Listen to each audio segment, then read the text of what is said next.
honor to be with you.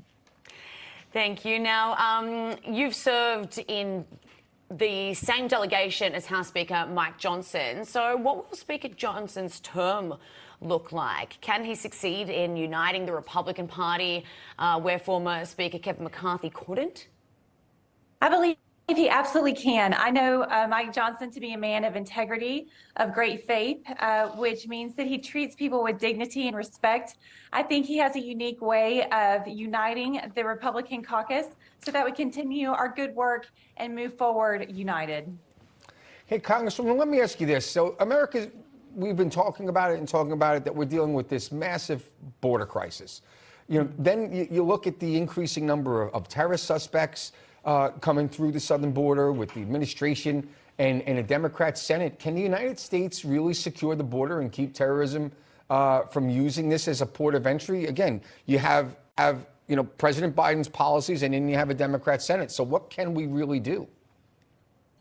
It's not a matter of if we can, we must secure the border. I was able to go down and visit for myself, and I think everybody should take the time to do that, including this administration, multiple times, because you really can't get a sense of what's going on unless you're there and you see it. I was able to talk to a border control agent.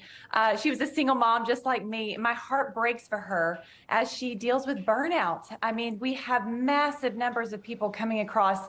You want to talk about a humanitarian crisis. I'm heartbroken for these families that make this treacherous journey and then put their babies across the river. This young mom told me if she has to pull out another child out of that river, she's not sure that she's going to be able to continue to serve. Wow. Wow, yeah. And there are some other, over in the Middle East as well, some families are also going through the same struggle with losing their children, facing danger every day. And since that war broke out, there has been a 300% increase in anti-Semitism acts here in the US. So it's been especially shocking to see it rise on college campuses. What do you think can be done to stop the rising acts of anti-Semitism that we are seeing on American colleges here? What we're seeing on college campuses is abhorrent. And as someone who used to be a university administrator and an instructor before I came to Congress, we have policies and procedures at every university. And when someone breaks those policies and procedures, they should face the consequences.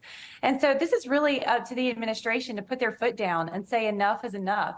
Now, as Congress, we have even taken steps. We just passed a resolution that said that any student organization that is advancing terror messages by Hamas or Hezbollah or any terrorist organization for that matter should face consequences. I was astounded that 22 of my colleagues across the aisle voted against that resolution.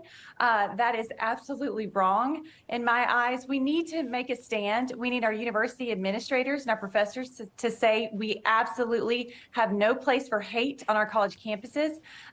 Everyone should be able to walk across a campus and feel safe, be able to go to class. If I were a university president, I would be sounding the alarm right now that if you break our policies and procedures, there will be huge consequences to face.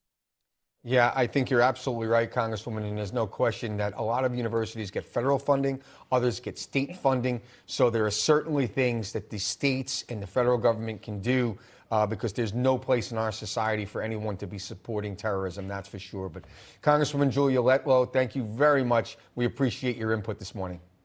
Thank you so much for having me. All right, now September 11, 2001, I mean, just a pivotal day in American history when that terror attack